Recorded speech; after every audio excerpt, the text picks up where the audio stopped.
this morning. I appreciate the opportunity. My name is Mike Pompeo, and I'm running for Congress. I hope you're seeing my signs pop up more and more. We thought about putting, in a dictionary that tells you how to pronounce the name, so you can all get it right. And I've never run for office before. I've spent the last 15 years in Kansas running two separate small companies. The first company was an aircraft parts manufacturing business called Sayer Aerospace, which is what really brought me to Kansas.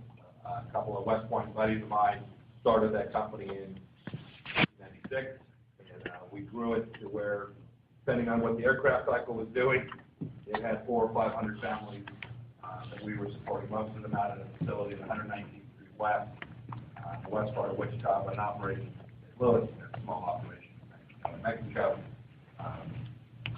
and some operations in Fort Worth, Texas. But most of the employees were right here in the Fourth District of Kansas, selling the Spirit Assessment Beechcraft machine parts. So I consider myself a manufacturing guy as my primary experience set. Add to that my time in the service.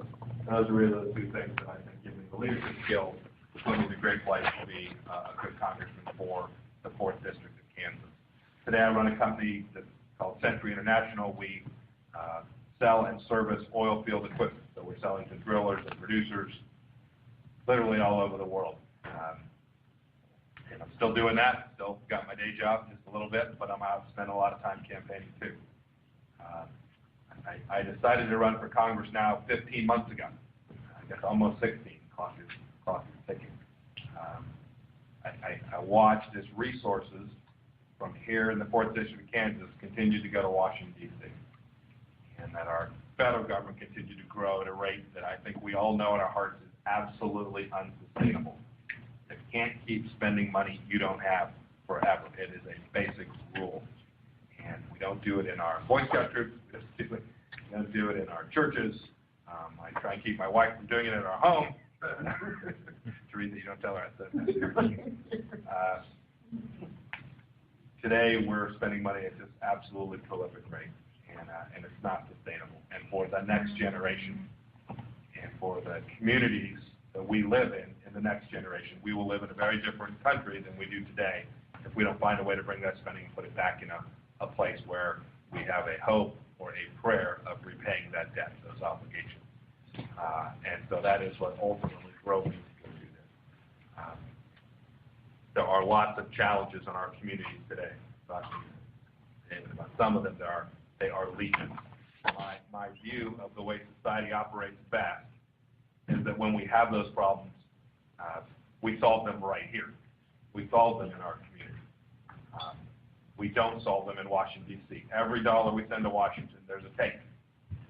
Pay my salary, congressman, there's an enormous bureaucracy, and if we're lucky, we get our fair share back. We get a fraction of that dollar back. It seems to me it makes infinitely more sense to leave those resources here.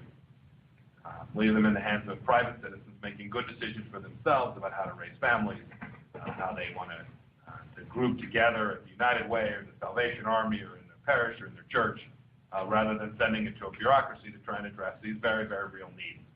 And yet today I think our country has moved an awfully long way from that. Today when there's a concern or challenge in the community, it's often that we say, well, gosh, where's the federal government to solve that? And I just think it doesn't work as a practical matter. I think about healthcare.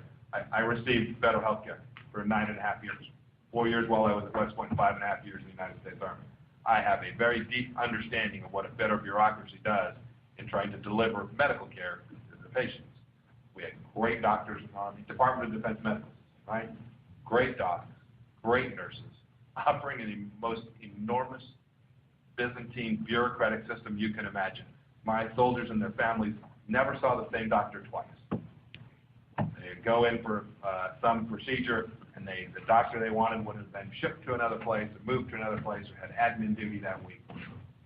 But these doctors were trying to serve our population very effectively, and yet it was a top-down driven federal model that, in my judgment, failed to meet the needs of the families of my soldiers in an important way in their health care. And I see that in almost every federal program that's out there today. You all interact with a lot of the federal programs. There's places they work better, there's places they don't work great. But I just think we'd be a whole lot happier and we'd be a whole lot more effective in meeting. To do what's best if you're representing Kansas for Kansas, Right. and what's best for this country. And until you all realize that, it is a waste of time to come and always talk to us about what you're going to do when you don't do it when you get there. The second thing I want to talk about, and I know it feels like I'm frustrated, because it does frustrate me. Yeah. Particularly when I hear a person when I hear you answer his question, when I realize that your job really, if you go in, is to go and defeat Obama and the House Speaker. Everything people say is not bad. I don't care where direction you think they're taking the country. If you all don't be open-minded and stop, everything is no, because you're not from my party. This is, I said it, for both parties, Democratic and Republican parties. Our country will never get anywhere. The second thing, and I'll be finished, is I think you need to rethink your thought about what you said earlier about the military care or government care in general. I was in the military for 25 years. I'm a retired military, retired 5 years ago. We have the best health care in the world in the military. And if folks are deployed, for example, they send you to a specialist off base. We got, if you look at our community, we got folks who don't have any health care. And if you compare the military health care to some of the folks who are in our community, the military or government health care, whether it's for Congress or the military, is the best in the world. And so I really think you ought to rethink your thoughts on that. I'll take your second question first. My experience was very different in the military. How many years ago? I was from 1982 to 1997. It's much different. That's awesome. I'm thrilled to hear that. That's great news. I hope they've made it better. My experience and the experience of the soldiers in my unit was very different from that. So, and by the way, because then even during my time, there were other units that were in a better place. I just watched that bureaucracy. I watched families that came to Germany that were 19 and 20 years old, and they had all kinds of challenges, and I couldn't get them the care that they needed. My experience was not. I was in Germany for 6 years. We had great experience. I appreciate that, and I'm sort of open-minded about thinking about it and seeing the right way to do it. I answered his question about party stuff. I may have misspoken. I'm not going to defeat President Obama or Speaker Pelosi. It's not my mission. Never run for office. You said y'all, politicians. Well, there's an elected official here. I'm not an elected official. I've been living in the real world. I've been trying to grow jobs right here in South Central Kansas. I've been dealing with it. And I'm as frustrated as you are. I get it. I completely understand what you're saying. That's why I decided to go do this. I get it. But I decided to go fight for what I think makes sense. And that is not to say, that's why I took the harder question. When I think Speaker Pelosi's wrong, I promise you, I'm going to fight it. I know that. That's what I told you I'm going to do here this morning. When her ideas are wrong, I'm going to fight it. If we're there and we get a Republican president, or we get a Republican speaker, and their ideas are wrong, I'll fight them too. I think that's what you're asking me to do. I think you're asking me to fight about the things that matter, my ideas, and the folks who are here.